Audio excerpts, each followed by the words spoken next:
The hushed reverence of Apex Medical Center shattered the moment the ambulance bay doors burst open, revealing the prone form of Kaito Tanaka.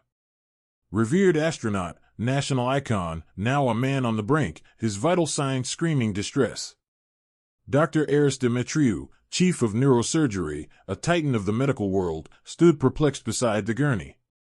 Dr. Asha Rao, head of internal medicine, her meticulous mind racing, ordered a barrage of diagnostics.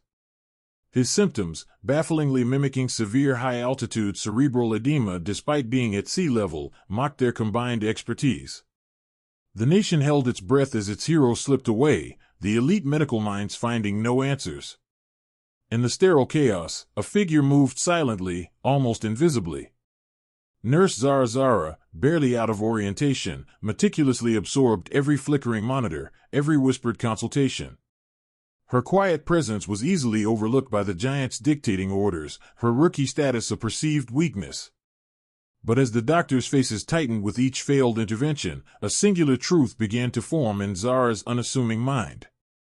She was only a junior nurse, but this man, abandoned by the apex of medical science, would be saved. And she knew how. Kaito Tanaka lay in Apex Medical Center's neurosurgical intensive care unit, a fortress of glass and gleaming steel, where the air hummed with the silent tension of impending failure. Outside, the city pulsed with life, oblivious to the quiet catastrophe unfolding within these hallowed walls. Inside, alarms continued their mournful, rhythmic beeping, marking the relentless decline of a national hero. Dr. Demetriou, his face a mask of escalating frustration, ran a hand through his perpetually coiffed hair. "Another round of mannitol," he snapped, his voice barely concealing a tremor of desperation. "Push it. And recheck the ICP in 15. He gestured towards the monitor above Kaito's bed, where the intracranial pressure reading stubbornly climbed, hovering at an alarming 28 millimeters of mercury, a grim testament to the brain's swelling rebellion. Standard protocols called for ICPs below 20, Kaito was far beyond that. Dr. Rao, typically a portrait of cool composure, pored over the latest MRI scans, her brow furrowed deep in concentration. The images, stark white against black, depicted a brain under siege, diffuse cerebral edema, sulcal effacement, ventricles compressed to mere slits.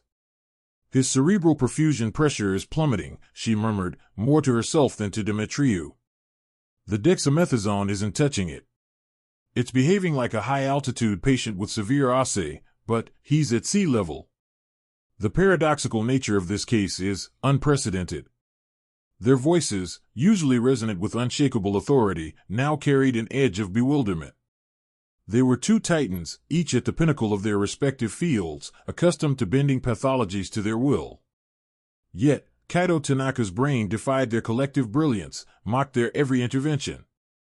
Dexamethasone, the potent corticosteroid designed to quell inflammation, had barely registered a twitch in Kaito's swelling. Mannitol, the osmotic diuretic meant to draw fluid from his brain, offered only transient, negligible relief before the pressure surged anew. Zara, her frame slight amidst the imposing figures of attendings and specialists, moved with practiced efficiency, restocking 4 fluids, ensuring lines were patent. Her tasks were routine, her presence unobtrusive, but her mind was a whirlwind of calculations, observations, and disquieting connections.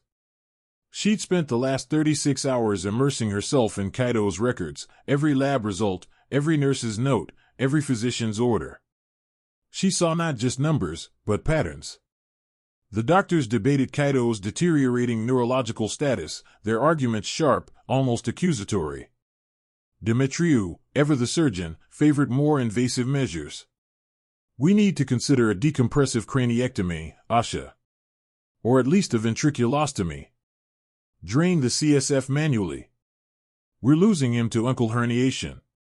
He pointed to a subtle shift on the latest CT scan. Rao recoiled.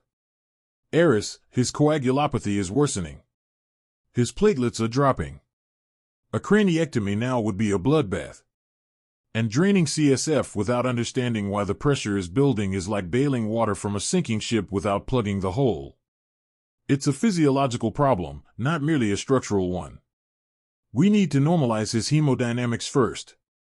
Zara paused by a workstation, pretending to input data, her gaze fixed on Kaito's elaborate monitoring system. She saw the ICP spikes, yes, but also a curious pulsatility, a subtle variability in the pressure waveforms that didn't align with typical assay. It was more dynamic. She remembered the classified data logs, the graphs of simulated ascent and descent, the bizarre, transient CSF pressure fluctuations observed in subjects under controlled G-force changes.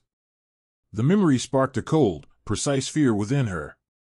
She cleared her throat, her voice barely above a whisper. Dr. Rao. Dr. Demetriou. I noticed something on the hourly CSF analysis. Her words, tentative, seemed to evaporate into the sterile air. Demetriou glanced at her, his expression a mixture of mild annoyance and dismissal.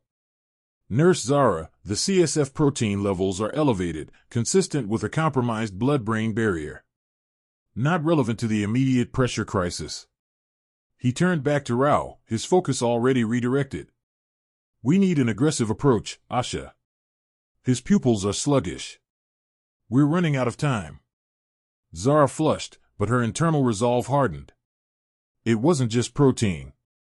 She'd observed an unusual electrolyte imbalance in the CSF, a specific, subtle shift that, in her simulation experience, had heralded an impending dysregulation of fluid transport across brain membranes, a stuck state where the brain was struggling to recognize its current gravity profile. Kaito's brain wasn't simply inflamed, it was confused, reacting as if it were still in the microgravity environment it had just left, utterly unprepared for Earth's pull. His CSF was acting like a tide that couldn't find its shore. She tried again, a little louder this time. The CSF outflow resistance, it seems exceptionally high, even for his ICP.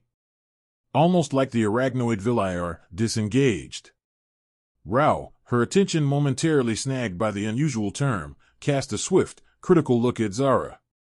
Nurse Zara, disengaged is not a medical term for CSF dynamics.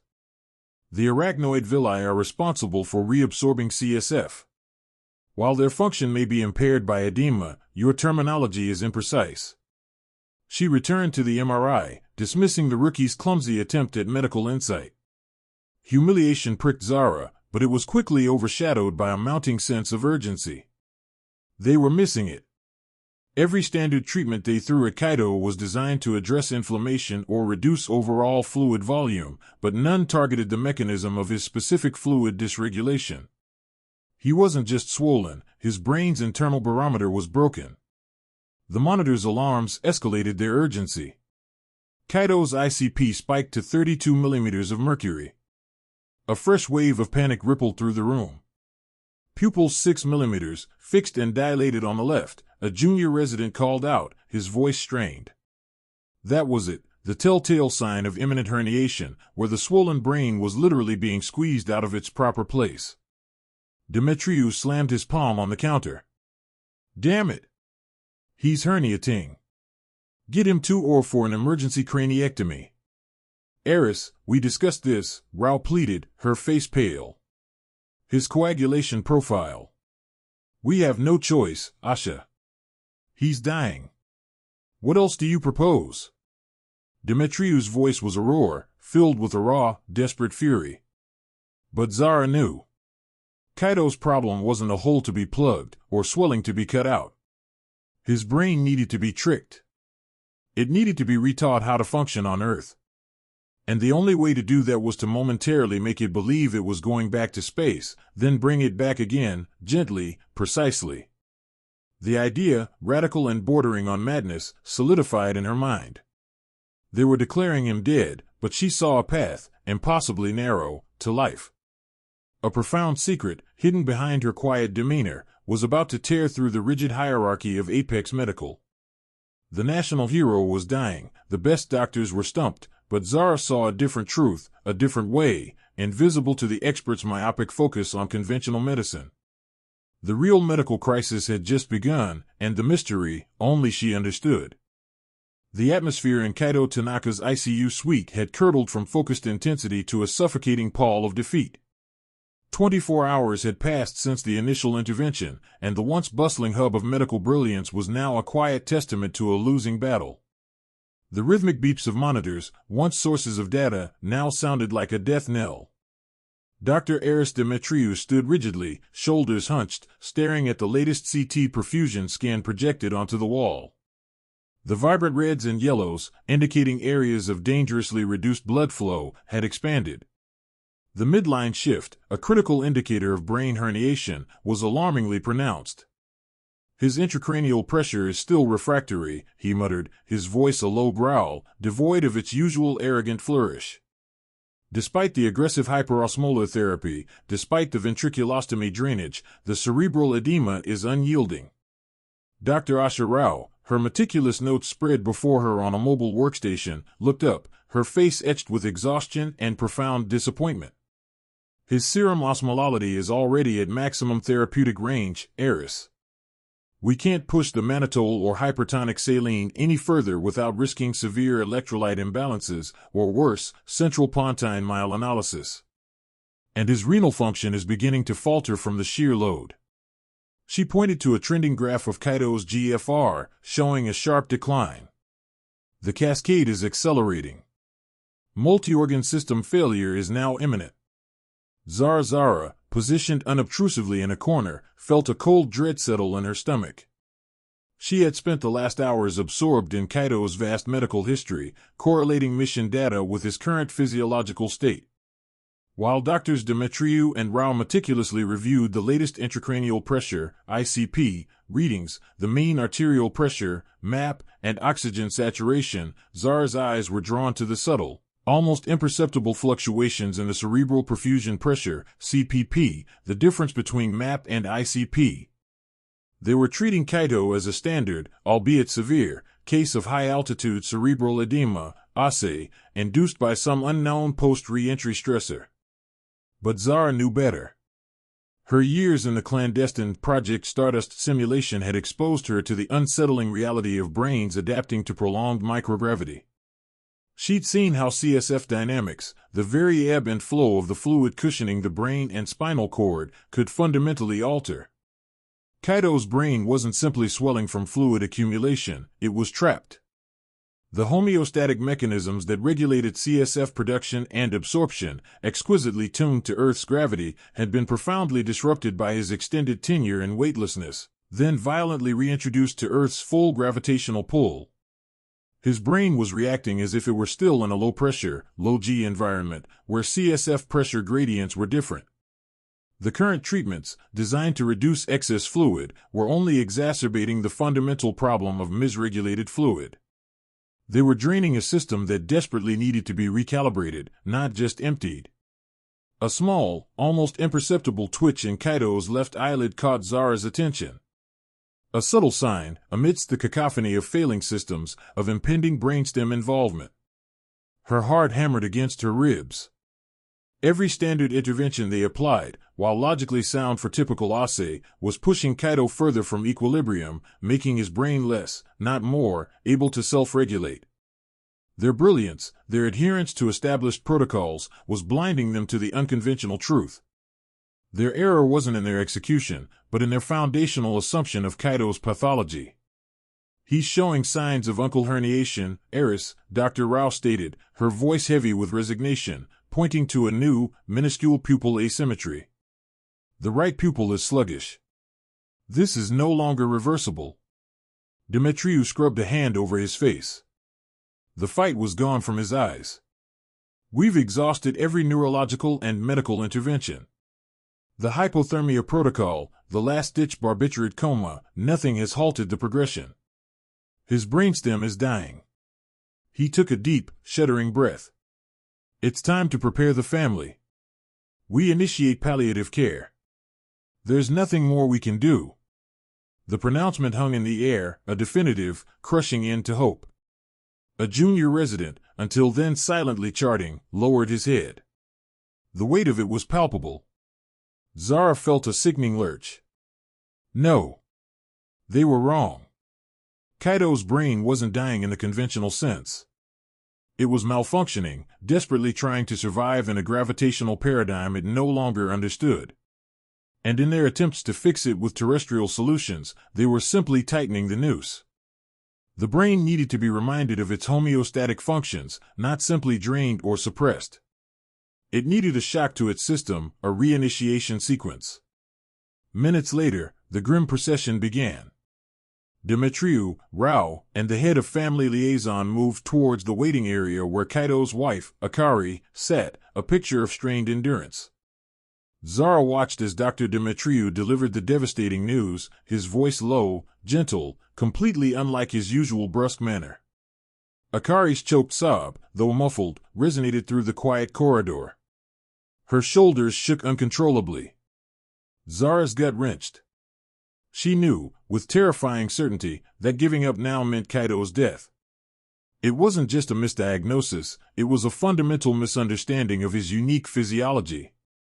The doctors, for all their brilliance, were trapped by their own expertise, unable to see beyond the textbooks and established parameters. Her own knowledge, gained from a secret program, was an anomaly, an unproven theory in their world of empirical data and peer-reviewed studies. How could a rookie nurse, especially one with her quiet, unassuming background, possibly challenge the combined wisdom of Apex's two leading physicians? Her pulse raced. She pictured the highly specialized simulation chambers from Stardust, the precise barometric and gravitational alterations they'd experimented with to understand CSF dynamics. Kaito's brain was acting precisely like the subjects who'd experienced prolonged simulated deep space. It was a pressure problem, yes, but not in the way they understood. It was a repressurization problem. Suddenly, Kaito's monitor let out a long, piercing alarm. His oxygen saturation plummeted, his heart rate became erratic, and the ICP shot up, indicating a sudden, catastrophic shift. The nurse assigned to Kaito rushed forward, calling for immediate assistance. The doctors, just reaching Akari Tanaka, spun around, their faces paling. This was it. The final, irreversible collapse. Zara felt the blood drain from her face, but her mind was clearer than it had ever been. They were about to lose him, not because he was incurable, but because they were failing to speak his brain's unique language. The national hero was dying, the best doctors were stumped, but Zara saw a different truth, a different way, invisible to the experts' myopic focus on conventional medicine. A profound secret, hidden behind her quiet demeanor, was about to tear through the rigid hierarchy of Apex Medical. The real medical crisis had just begun, and the mystery, only she understood. She could no longer be silent. The pronouncement of terminality hung heavy, but as alarms screamed and Kaito faded, Zara couldn't stand by. Bursting through the shocked silence, her quiet voice, now laced with fierce conviction, cut through the doctor's despair. "He's going back to space," she declared, facing Dimitriou and Rao. She explained, her words a torrent of precision, that Kaito's brain was stuck in a low-gravity fluid dynamic, a relic of his mission. His brain needed not more medication, but a precise, controlled re-entry simulation, a physiological repressurization of his CSF dynamics, drawing on knowledge only she possessed from a classified deep space program. Can this rookie convince the world's most brilliant doctors of her radical, unheard-of solution? Will her hidden expertise be enough to save him? This is the moment when an underdog challenges the established order.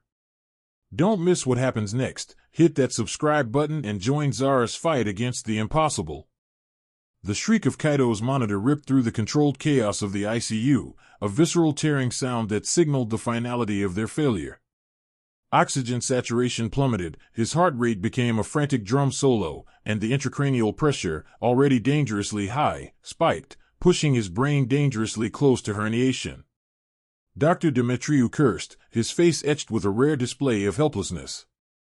Dr. Rao, usually a picture of unflappable composure, looked grim, her meticulous mind already preparing the pronouncement for Akari Tanaka, who stood, frozen, at the foot of Kaito's bed. "We're losing him," Dimitriou stated, his voice devoid of its usual authority. "There's nothing left to do." He turned to Akari, his expression softening with regret. "Mrs. Tanaka, I am so profoundly sorry. We've exhausted every possible intervention. His brain, it's just not responding." A choked sob escaped Akari, her knees threatening to buckle. The air thickened with unspoken grief, the heavy pall of defeat descending upon the elite medical team. But in the periphery, Zara's blood didn't just drain, it surged, electric. This wasn't defeat, it was a surrender to an incomplete truth. They were speaking the wrong language to Kaito's brain, a language confined to Earth's gravity, Earth's physics. Her mind, now laser-focused, sifted through every chart, every subtle tremor in Kaito's vital signs, every anomalous reading. His brain wasn't dying from a conventional illness, it was trapped in a vacuum, a low-gravity state where its intrinsic fluid dynamics had utterly decoupled from terrestrial norms. The words burst from her, raw and urgent, cutting through the somber pronouncement like a laser. No! You can't give up. He's going back to space. Every head in the room snapped towards her. Dr. Demetriou, whose hand was resting gently on Akari's shoulder, whipped around, his expression shifting from resignation to incredulous fury. Dr. Rao's brows furrowed, her gaze sharp and dissecting. Nurse Zara. Demetriou's voice was a low, dangerous growl. Are you out of your mind? This is not the time for fanciful theatrics. He gestured dismissively at the dying astronaut. Mr. Tanaka is experiencing severe neurological collapse. There is nothing left to do. That's precisely it, Doctor, Zara retorted, stepping forward, her quiet demeanor replaced by a burning conviction. Her voice, though soft, carried an unexpected steel. His brain is collapsing because it's still functioning as if it were in microgravity. It's a profound disequilibrium of his cerebrospinal fluid dynamics, a legacy of prolonged weightlessness and re-entry stress. His brain thinks it's still floating, and it's forgotten how to regulate pressure in a gravity field. Dr. Rao, ever the pragmatist, interjected with a steely calm. Nurse Zara, while your enthusiasm is unusual, your theory lacks any established medical precedent. We are bound by evidence-based medicine, not speculative fiction. Zara met her gaze, unwavering. With all due respect, Doctor, there is no established medical precedent for Kaito's unique physiology. He isn't just a patient, he's an astronaut who spent months in an environment that fundamentally altered his body's most basic functions. Standard medicine can't see what's right in front of it because it's never encountered it before. His brain needs a shock, a reset. It needs to be tricked into re-establishing normal CSF regulation. It needs a re-entry simulation. She quickly outlined her proposal, the words tumbling out, precise and articulate. We need a controlled, rapid repressurization within a hyperbaric chamber, combined with a dynamic CSF drainage system. Not just a static pressure change, but a carefully calibrated G-force profile, mimicking the exact conditions of re-entry and decompression he experienced, but in reverse, to force his brain's fluid system to recalibrate. I've seen similar anomalies during experimental deep space simulations and isolated environments, under controlled, altered gravity, where CSF dynamics become unpredictable. Demetriou scoffed, running a hand through his hair. Simulations? Nurse, you're talking about experimental guesswork on a national hero. His brain is swelling. We need to reduce pressure, not increase it. You're increasing it in a way his brain no longer understands. Zara shot back, the unprecedented defiance shocking the room into silence. His autoregulation is broken. This procedure would simulate the external pressure his body expects upon re-entry, forcing the internal system to respond and reset. We're not increasing pressure on his brain, we're re-educating his brain how to handle pressure.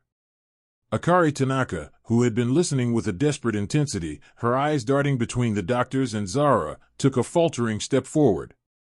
Her voice was raw, barely a whisper. What is she saying? A re-entry simulation? She looked at Zara, a flicker of hope in her tear-filled eyes. You've seen this before? Zara nodded, her gaze full of empathy. Not exactly this, Mrs. Tanaka, but the underlying principle of altered gravity and fluid dynamics. I believe his brain is stuck in a low-gravity state, and it needs a specific, rapid pressure gradient to wake up its normal regulatory mechanisms. Akari turned to Dr. Rao, her voice gaining a desperate strength. Dr. Rao, you said there was nothing left. Nothing. If there's even the slightest chance, if someone has seen anything like this, shouldn't we try? What do we have to lose? Her gaze swept across the room to Kaito, whose monitors continued their grim symphony. My husband is dying. He deserves every chance. Dr. Rao's shoulders slumped, a rare moment of vulnerability. Her gaze went from the dying astronaut to the quietly defiant nurse, then back to the distraught wife. She prided herself on being meticulous, on adhering to proven science.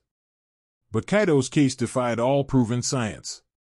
And Akari's plea, laced with the bitter truth that they had indeed failed, resonated deeply. The alternative was a certainty, death. Zara's radical idea, however outlandish, at least offered a sliver of the unknown. Dr. Demetriou, Rao said, her voice strained, while I still find the theoretical basis unorthodox, Mrs. Tanaka's point is valid. We have exhausted every conventional avenue.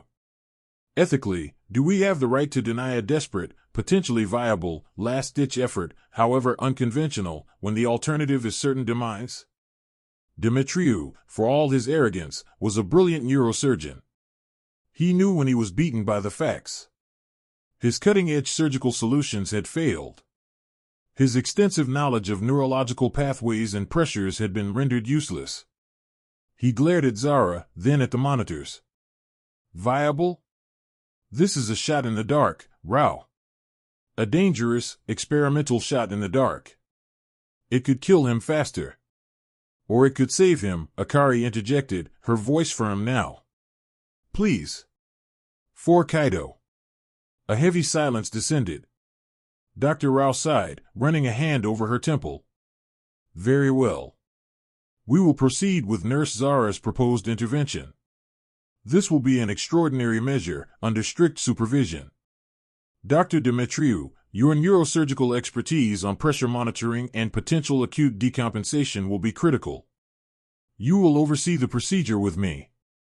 Demetriou's jaw tightened. He still looked as though he wanted to argue, to refuse. To be supervised by a nurse, no matter how indirectly, was an affront.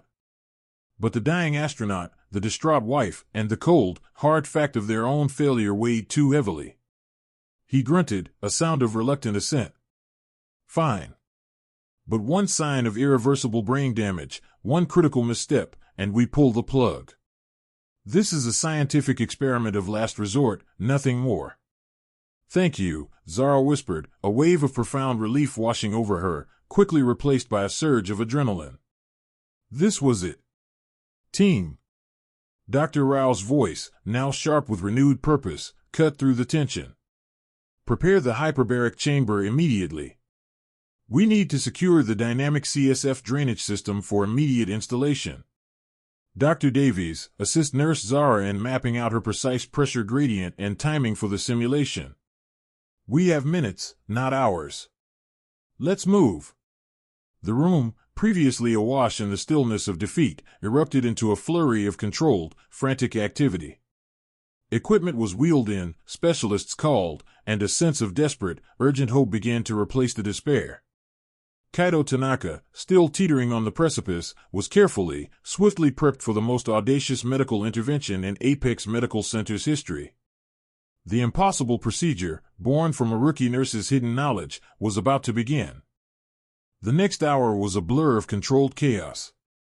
Kaito Tanaka, his face starkly pale against the pristine sheets, was carefully transferred to a massive, custom-built hyperbaric chamber usually reserved for experimental deep-sea diving simulations or acute carbon monoxide poisoning cases. Its polished steel exterior gleamed under the harsh operating lights, a silent monument to Apex Medical's technological prowess. Inside, a single medical bed, bristling with monitors and 4 lines, awaited him. Nurse Zara Zahra moved with a quiet, almost ethereal efficiency that belied the monumental pressure weighing on her. Dr. Davies, a senior ICU nurse with 2 decades of experience, was assigned to assist her, his initial skepticism slowly giving way to a grudging respect as Zara articulated complex physiological parameters with an unassuming precision he hadn't expected from a rookie. Seal the chamber, Zara instructed, her voice calm despite the urgency. Technician swung the heavy hatch shut with a soft hiss, the sound echoing ominously. The atmosphere inside the control room, separated from Kaito by a thick, reinforced window, was suffocatingly tense. Dr. Demetriou stood rigid, arms crossed, his gaze fixed on the astronaut. Dr. Rao, analytical and observant, hovered by Zara's side, scrutinizing every step. Initial pressurization, please, Zara continued, addressing the chamber technician. Target 1.5 atmospheres, steady ramp over 60 seconds. Monitor Kaito's ICP, CPP, and end-tidal CO2 closely. We're looking for a baseline response to the initial pressure increase before we establish the gradient. A low hum filled the control room as the chamber began its slow pressurization. Inside, Kaito lay motionless. On the array of monitors, his intracranial pressure, ICP, stubbornly hovering at a life-threatening 30 millimeters of mercury, remained unchanged. His mean arterial pressure, MAP, was barely adequate, struggling to maintain a cerebral perfusion pressure, CPP, above critical thresholds. Now, the dynamic CSF drainage, Zara stated, her eyes flicking between the chamber and the readings. Dr. Davies, connect the programmable pump to the EVD. We'll initiate drainage at a very conservative rate, 5 milliliters per hour, but critically, its flow will be dynamically adjusted based on the barometric pressure changes we're about to implement. We need real-time feedback from the transducer to ensure we're not overdraining or underdraining, especially during the re-entry profile. Dr. Davies, his brow furrowed in concentration, meticulously calibrated the intricate drainage system. This wasn't a standard EVD setup, which typically drained at a fixed rate or to a specific ICP target. Zara's method required an almost symbiotic response between the external pressure and the internal fluid dynamics, mimicking the body's own, vastly more complex, compensatory mechanisms. My theory, Zara explained quietly, almost to herself, though Demetriou and Rao leaned in, is that Kaito's brain has lost its ability to regulate CSF production and reabsorption in a normal gravity environment. It's trapped in a low-G dynamic, interpreting normal atmospheric pressure as a profound hyperbaric state, leading to paradoxical fluid accumulation. We need to trick it back into proper autoregulation by simulating a rapid, yet controlled, shift in its perceived gravitational and atmospheric environment. She pointed to a complex graph on a separate monitor, a specific G-force profile from her deep space simulation program, translated into precise pressure gradients. This is the profile. We need to follow this curve exactly. It's a rapid, controlled repressurization mimicking re-entry, followed by a specific decompression bounce to stimulate equilibrium, then a gradual return to normal atmospheric pressure. Demetriou scoffed, a short, sharp expulsion of air. A decompression bounce? Zara, this isn't a rocket launch. This is a man's brain.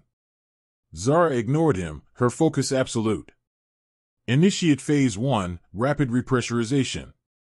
Target 3 atmospheres. Ascent rate, 0.5 ATA per minute. The hum of the chamber intensified. The digital pressure gauge climbed steadily. On the main monitor, Kaito's ICP, which had been stubbornly high, began to waver. At 2.0 ATA, a gasp rippled through the control room. The ICP dropped from 30 to 25 millimeters of mercury. Dr. Rao's eyes widened. It's responding. The ICP is actually dropping. Demetriou leaned closer, a flicker of something akin to awe, or perhaps sheer disbelief, crossing his face. As the pressure settled at 3.0 ATA, Kaito's ICP stabilized at 22 millimeters of mercury, still critical, but a significant improvement. His CPP edged upwards. This is it, Zara murmured, her voice laced with grim determination. Phase 2, the re-entry spike. This is where we simulate the critical G-force surge, followed by the rapid decompression bounce. Technician, prepare for a sharp, momentary pressure increase to 4.5 atmospheres, followed by an immediate drop to 2 atmospheres within 60 seconds. The CSF drainage pump must synchronize perfectly with this, increasing flow during the pressurization, then sharply reducing it during the decompression. Dr. Davies, be ready to manually override if the transducer shows any discrepancy. We are aiming for a transient, controlled shock to reset his system. Demetriou's jaw tightened. A pressure spike to 4.5 ATA? That's extreme. His brain, already swollen, could hemorrhage. The model suggests it's necessary to overcome the ingrained low-G dynamic, Zara countered, her voice unwavering. It's a calculated risk, Dr. Demetriou. We are simulating a profound physiological shock, but precisely controlled.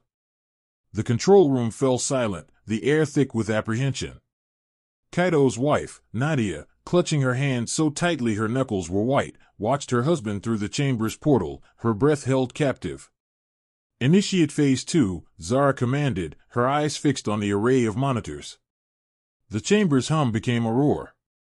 The pressure gauge spun upwards, reaching 4.5 ATA in a matter of seconds. Kaito's body, visible through the window, seemed to twitch under the invisible force. Then, alarms blared. A high-pitched shriek ripped through the room. Kaito's ICP, which had momentarily dipped to 18 millimeters of mercury during the peak pressurization, suddenly spiked. 35. 40. 45 millimeters of mercury. His heart rate plummeted, then soared erratically. His oxygen saturation crashed. The lines on the cardiac monitor twisted into terrifying arrhythmias. He's crashing. Dr. Davies yelled, his voice laced with panic. Map is collapsing, another nurse cried out, her eyes wide with fear. CPP is 0. Demetriou slammed his fist on the console. Stop. Stop the procedure immediately. You're killing him. His face was contorted with fury and fear. This is a catastrophic failure. Dr. Rao, her face ashen, stared at the monitors in horror. The numbers were screaming death. Kaito's pupils, which had shown a faint reactivity moments before, were now fixed and dilated, a terrifying sign of impending brain herniation. Emergency decompression. Bring him back to 1 ATA. Demetriou bellowed, his voice raw with despair. Now. But Zara didn't move. Her gaze, intensely focused, swept across the monitors, not at the alarming vitals, but at a tiny, almost imperceptible deviation on the pressure gradient display, then to the CSF drainage flow rate. The chaos around her faded into background noise. She saw it. A critical miscalculation. A nuance in the re-entry simulation she hadn't accounted for, a subtle but deadly imbalance in the pressure drop. No, Zara said, her voice cutting through the panic, surprisingly clear and strong. Do not decompress. Not yet. She gripped the console, her knuckles white. The life of Kaito Tanaka, and perhaps her entire career, hung in the balance. The monitors screamed. The doctors stared, horrified, convinced Zara had just signed Kaito's death warrant. The cacophony of alarms intensified, painting the air with urgent, shrill warnings.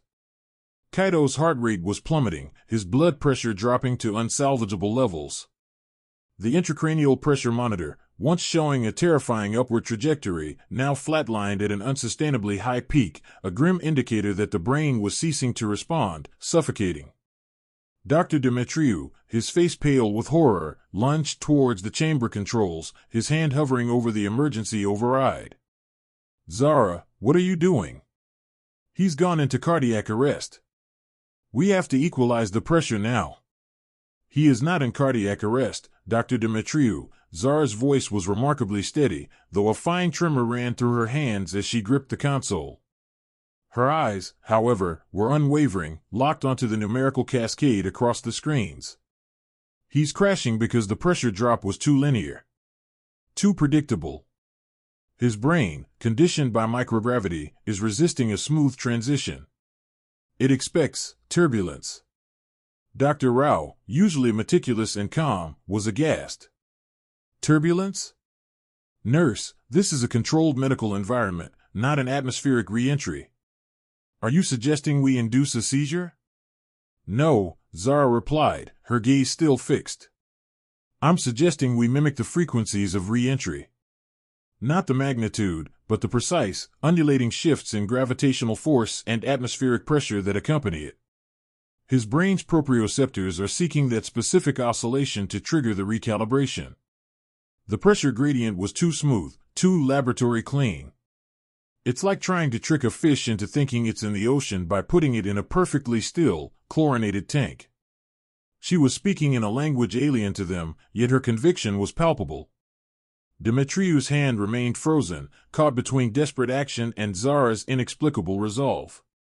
He watched, fascinated despite himself, as Zara's fingers flew across the holographic interface of the hyperbaric chamber's control panel.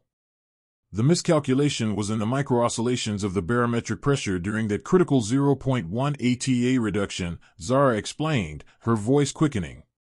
My original profile assumed a purely gravitational response. But his cerebral vasculature isn't just reacting to pressure, it's reacting to the rate of change and the minute, rhythmic stresses that precede and follow a significant G-load. We need to introduce a specific, rapid cycle of minute pressure fluctuations, almost imperceptible, but critical, while simultaneously increasing the rate of CSF drainage by exactly 0.5 milliliters per minute for a 60-second interval. Demetriou blinked.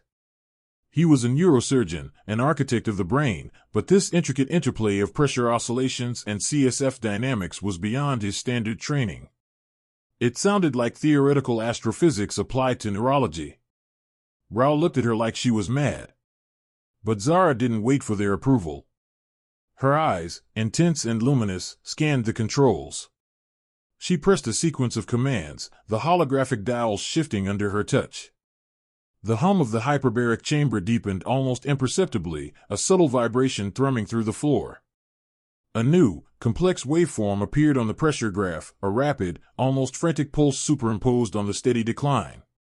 Simultaneously, the CSF pump whirred louder, its output meter climbing precisely to Zara's specified rate. The alarms continued to blare, Kaito's vitals still screaming critical. For 3 terrifying seconds, nothing changed. Then, a flicker. The ICP monitor, which had stubbornly flatlined at 45 millimeters of mercury, a pressure indicating severe brain compression, quivered. The red numbers, stark against the black screen, began a slow, hesitant descent. 44. 43. Demetriou gasped, his eyes wide. Rao leaned forward, her skepticism momentarily forgotten, replaced by a dawning, terrifying hope. Maintain drainage, Zara commanded, her voice regaining a commanding edge she hadn't shown before. Keep those micro-oscillations stable. His autoregulation is trying to kick in. We are stimulating the brain's own pressure sensors to recognize its normal state. The ICP continued its agonizingly slow descent, 42. 41. Kaito's heart rate, still alarmingly low, showed a faint, almost imperceptible increase, a single beat. Then another. The SpO2, which had dipped into the low 70s, nudged up to 72%. It's working, Dr. Rao whispered, disbelieving. His cerebral perfusion pressure is improving.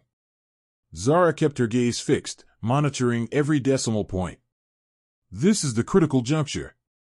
The brain is trying to reestablish its baseline. It needs the sustained, specific input of this simulated re-entry. If we deviate now, it will collapse again. The minute passed like an eternity. The alarms, still persistent, began to sound less like death knells and more like background noise. Kaito's ICP dropped to 35 millimeters of mercury. Still dangerously high, but a miracle. Then 30. His blood pressure, though still low, began to rise, slowly but steadily. Zara, with surgical precision, began to dial back the intense pressure oscillations and the increased CSF drainage rate. Now, a smooth, controlled reduction, mimicking orbital glide. Gradually return the drainage rate to baseline over 2 minutes. Her instructions were clear, concise, and utterly authoritative. As the chamber hummed its new, gentler rhythm, Kaito's vitals continued their miraculous recovery. The ICP plummeted further, dropping below 20 millimeters of mercury, then 15, finally settling at a steady 12 millimeters of mercury, within the normal range. The alarms, one by one, silenced themselves, replaced by the rhythmic beep-beep-beep of stable, healthy vitals. Kaito's heart rate climbed to a strong 80 bpm, his blood pressure normalized, and the fixed, dilated pupils that had terrified them moments ago began to constrict, then showed a faint, almost imperceptible flicker of reactivity. A profound silence descended upon the chamber, broken only by the soft hum of machinery and the sound of their own ragged breaths. Demetriou and Rao stared at the monitors, then at each other, then back at Zara. Her face, etched with exhaustion and relief, was now pale, but her eyes held a quiet triumph. He's stable," Demetriou stammered, his voice hoarse with disbelief and awe. "His ICP is normal. His brain, it's responding." He looked at Zara, his earlier arrogance completely evaporated, replaced by profound humility. "Nurse Zara, you just saved him." Dr. Rao walked over to Zara, her expression a mix of shock and dawning realization.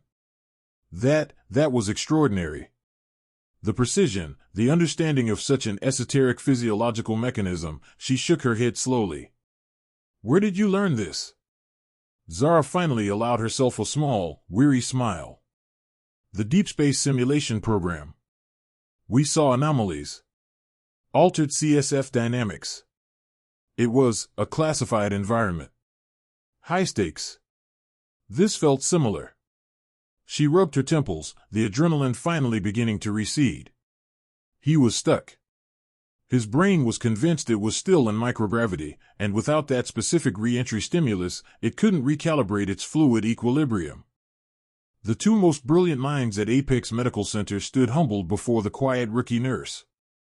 In that moment, the rigid hierarchy of the hospital dissolved. Zara Zahra had not just performed a procedure, she had rewritten the rules of what was possible, proving that true expertise transcends titles and emerges, sometimes, from the most unexpected, quiet corners of experience. Kaito Tanaka, the national hero, was alive. And he owed it all to a nurse who dared to send him, metaphorically, back to space. The immediate aftermath in the hyperbaric chamber was a tableau of stunned silence, punctuated only by the rhythmic, steady beep of Kaito's now stabilized cardiac monitor. The frantic blare of alarms had faded, leaving an almost deafening quiet. Dr. Demetriou, his face still pale with the recent terror, stared at the ICP readout, 12 millimeters of mercury. Normal. Not just stable, but perfectly within range. Dr. Rao, usually an immovable pillar of composure, had one hand pressed to her chest, her breathing shallow.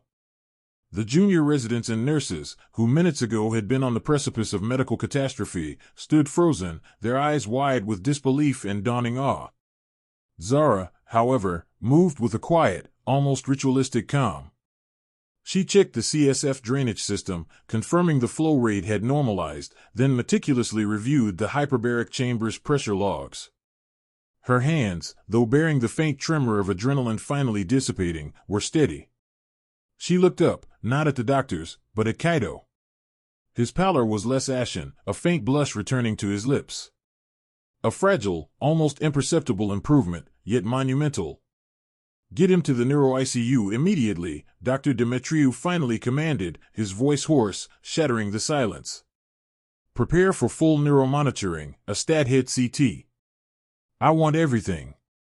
"And Zara," he added, his eyes fixing on her, a new, unreadable intensity replacing his former dismissiveness, "you are coming with us." The transfer was executed with a precision born of years of high-stakes practice, yet imbued with a newfound reverence for the patient. Kaito Tanaka, still unconscious, was no longer a lost cause, he was a fragile miracle. In the neuro-ICU, the familiar symphony of monitors resumed. The initial post-procedure CT scan was astounding. The severe cerebral edema had begun to recede, the previously effaced sulci, the grooves of the brain, were faintly visible once more. The midline shift, the ominous displacement of brain tissue that presaged herniation, had significantly improved. It wasn't perfect, but it was a staggering reversal. Over the next 48 hours, Kaito's recovery, though slow, was unequivocally positive. His pupils, once sluggish and unequal, became reactive. Reflexes returned, weak but present. His EEG, which had shown diffuse slowing indicative of severe anoxic injury, began to display more organized patterns. The inflammatory markers in his CSF, a hallmark of the body's chaotic response to severe brain injury, slowly declined. He was still deeply sedated, still on ventilatory support, but the trajectory had fundamentally shifted from terminal decline to cautious, hopeful recovery. Dr. Demetriou, the architect of Apex Neurosurgery's formidable reputation, spent hours in Kaito's ICU room, poring over the new imaging, cross-referencing it with the hyperbaric chamber's detailed pressure logs and CSF output data. His brilliant mind, once so confident in its established pathways, now grappled with an entirely new paradigm. He meticulously plotted the pressure gradients Zara had dictated, tracing the precise, rapid fluctuations that mimicked Kaito's theoretical re-entry into Earth's atmosphere. He studied the corresponding ICP drops, the synchronized changes in CSF drainage.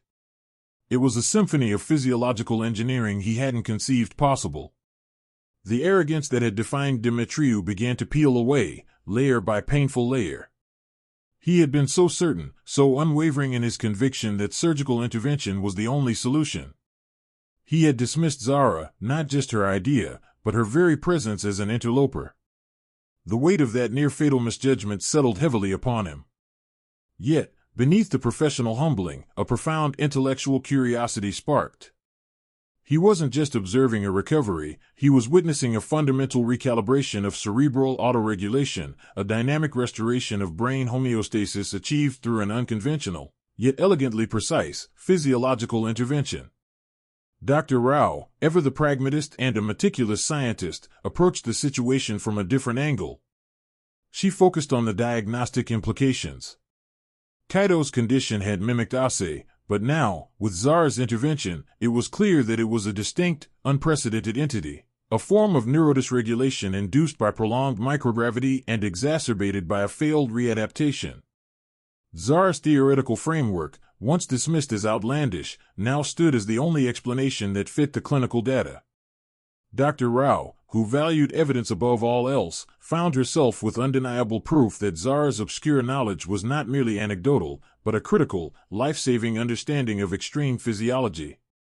Zara, Dr. Rao said one morning, finding the nurse quietly adjusting an 4-drip for Kaito.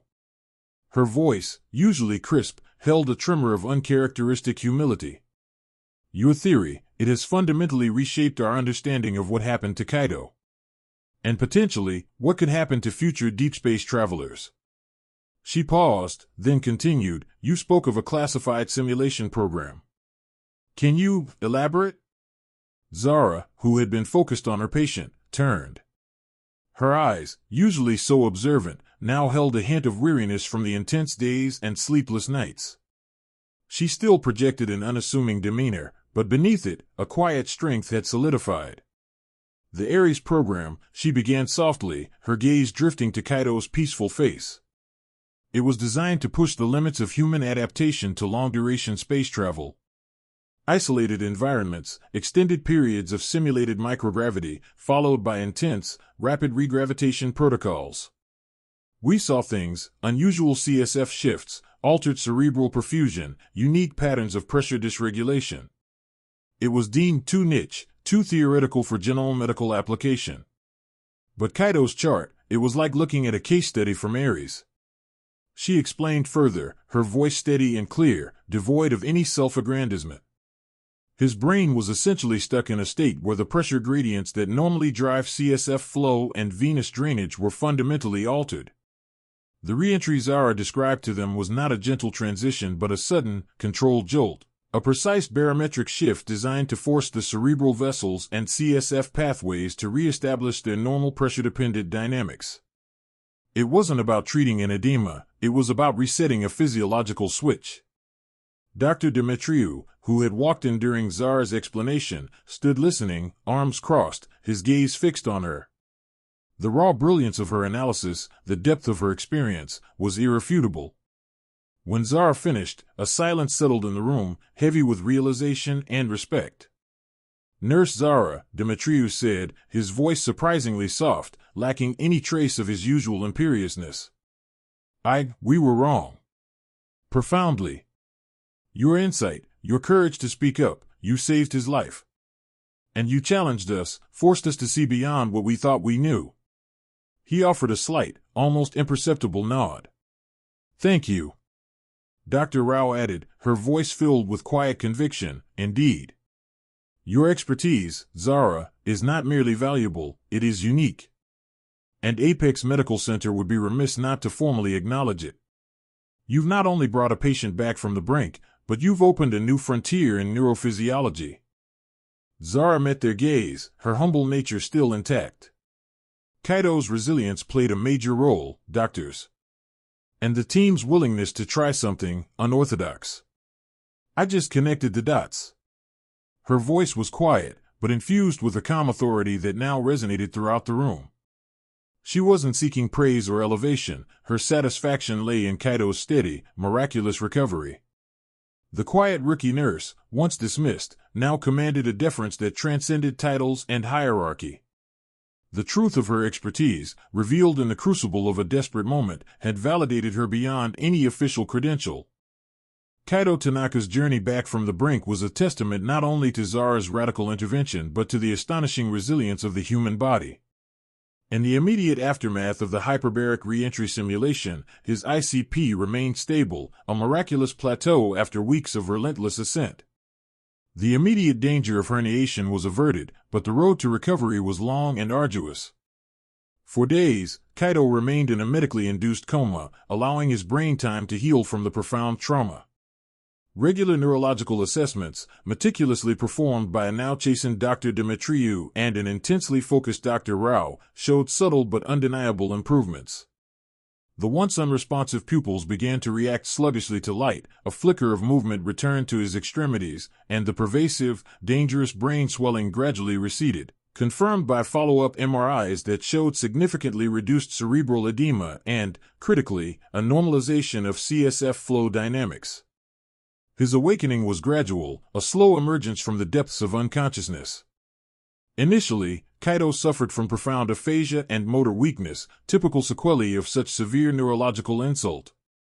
But unlike conventional OSSE patients who often faced permanent deficits, Kaito's recovery trajectory defied expectations. Under the guidance of a dedicated neurorehabilitation team, he began an intensive regimen of physical, occupational, and speech therapy. Zara, now a frequent, welcome presence by his bedside, would often quietly observe his progress, sometimes offering subtle insights gleaned from her deep space simulation experience, noting how his proprioception seemed uniquely affected by his altered gravity exposure, requiring specific balance exercises that mimicked terrestrial readaptation. Within weeks, Kaito was articulating simple sentences, regaining fine motor control, and, most remarkably, his cognitive functions, including memory and executive processing, showed a near-complete return. The profound disequilibrium in his brain's fluid mechanics had truly been reset, allowing for a healing process that was unprecedented in its scope and speed. The medical community, initially skeptical, watched Kaito's case with a mixture of awe and intense scientific interest. His recovery became a landmark study, not just within Apex, but globally. Astronaut Kaito Tanaka, the national hero who had nearly been lost, now represented a new frontier in space medicine, a living testament to the unique challenges and potential solutions for human physiology in extreme environments. His eventual return to space, once deemed an impossibility, slowly transformed from a desperate wish into a tangible, if still distant, aspiration. He expressed a profound gratitude to Zara, recognizing the quiet nurse as the architect of his second chance, a sentiment echoed by his family who saw her as nothing less than a miracle worker. For Doctors Dimitriou and Rao, Kaito's case was a watershed moment that irrevocably altered their professional perspectives. Dr. Aris Dimitriou, the once unassailable chief of neurosurgery, had his formidable ego profoundly humbled. The initial dismissiveness he had shown Zara was now a source of deep personal reflection. He had always prided himself on his surgical acumen and intellectual superiority, but Kaito's case exposed the limitations of even the most brilliant minds when confronted with truly novel pathologies. While he retained his position and respect within Apex, a subtle shift occurred in his demeanor. He became more receptive to interdisciplinary dialogue, actively seeking input from colleagues across various specialties, and, most significantly, fostering an environment where junior staff felt empowered to voice observations, even if unconventional. His surgical rounds occasionally included brief, almost apologetic, acknowledgments of Zara's insights, a gesture that spoke volumes to his senior residents. He even spearheaded a new initiative within neurosurgery to explore non-invasive therapeutic approaches, a stark contrast to his previous surgical-first philosophy. Dr. Asha Rao, the meticulous and traditionally minded head of internal medicine, underwent a different but equally profound transformation. Her skepticism had been born of rigorous scientific training and a deep respect for established protocols. Witnessing Zara's bold, evidence-backed intervention succeed where all traditional methods had failed shattered some of her most deeply held convictions about the sources of medical authority. She became Zara's staunchest advocate within the apex hierarchy. Where once she might have subtly dismissed a junior nurse's unconventional theory, she now actively championed Zara's insights, recognizing that true innovation often lay outside the rigid confines of established fields. Dr. Rao, with her considerable influence, became instrumental in advocating for the structural changes needed to integrate Zara's unique expertise into Apex Medical Center. Her meticulously organized mind now sought patterns not just in data, but in the unexplored intersections of physiology and environment, fostering a new openness within her department for groundbreaking, interdisciplinary research. Zara Zahra, however, remained true to her humble, observant nature. The glare of newfound recognition didn't change her core identity. She wasn't one for accolades or the spotlight, finding her fulfillment in the quiet impact of her work. Yet, Apex Medical Center was not a place to let such extraordinary talent go unutilized. Dr. Rao, in collaboration with the hospital's research committee and with Dr. Dimitriou's surprising endorsement, created a unique, trailblazing position, clinical physiological systems specialist, interdisciplinary research. This role was specifically designed for Zara, allowing her to bridge her nursing expertise with her extraordinary knowledge of altered gravity physiology. Her new office, a compact space equipped with advanced physiological modeling software and direct access to various clinical departments, became a quiet hub of innovation. Zara spent her days reviewing complex patient charts, not just for symptoms, but for the subtle, often overlooked physiological patterns that might hint at systemic dysregulation beyond standard diagnoses. She consulted on baffling cases, particularly those involving multi-system failure, neurological anomalies, or patients with unique occupational exposures. She began developing new protocols for monitoring physiological responses in extreme environments, collaborating with NASA and other space agencies, translating her simulation experience into real-world applications for astronaut health. She also retained a clinical component, often making rounds, her keen eye now sought out by attendings who once overlooked her. Zara trained nurses and residents, sharing her unique perspective on the interconnectedness of bodily systems and the often underestimated impact of environmental stressors. The hospital hierarchy, once so rigid and impenetrable, didn't crumble, but it undeniably shifted. There was a newfound appreciation for diverse expertise, a recognition that profound insights could indeed emerge from the most unexpected places and that true authority wasn't solely vested in academic rank or specific medical degrees. The Zara Zahra effect became an unofficial term, inspiring other junior staff to confidently voice their observations and encouraging senior staff to listen with open minds. Zara, still quiet but now imbued with an unshakable confidence in her unique perspective, embraced her new role. She was no longer just a rookie nurse, she was a pioneer, a bridge builder between disparate medical fields. Her journey underscored a profound truth, that in the vast, often dogmatic world of science and medicine, the most transformative breakthroughs frequently arise not from adherence to convention, but from the courage to challenge assumptions, to connect disparate dots, and to trust the quiet, perceptive voices that dare to see beyond the obvious. Zara Zahra's success was a powerful reminder that sometimes, the most profound truths are whispered, not shouted, and that the quietest individuals often hold the keys to unlocking humanity's greatest potential. Her work at Apex Medical Center wasn't just about healing patients, it was about healing the very way medicine understood itself. And so, Zara Zahra, still grounded in her humble demeanor but radiating a quiet, unshakable confidence, embraced her new, unprecedented role at Apex. Seated at her desk, she now reviewed complex patient charts with a knowing look, her gaze often lingering on the subtle, often overlooked details that might escape a less perceptive eye. Her journey wasn't just about saving Kaito Tanaka, it was a profound testament to the idea that true expertise isn't confined to titles or conventional paths, and that the most extraordinary solutions often arise from the most unexpected places. This story reminds us that the quietest voices often hold the most profound truths, if only we're willing to listen. What are your thoughts on Zara's incredible insight? Share your comments below. If you enjoyed this journey through medical innovation and unexpected heroism, don't forget to like this video and subscribe for more inspiring stories. Keep an open mind, for you never know where the next great breakthrough will come from.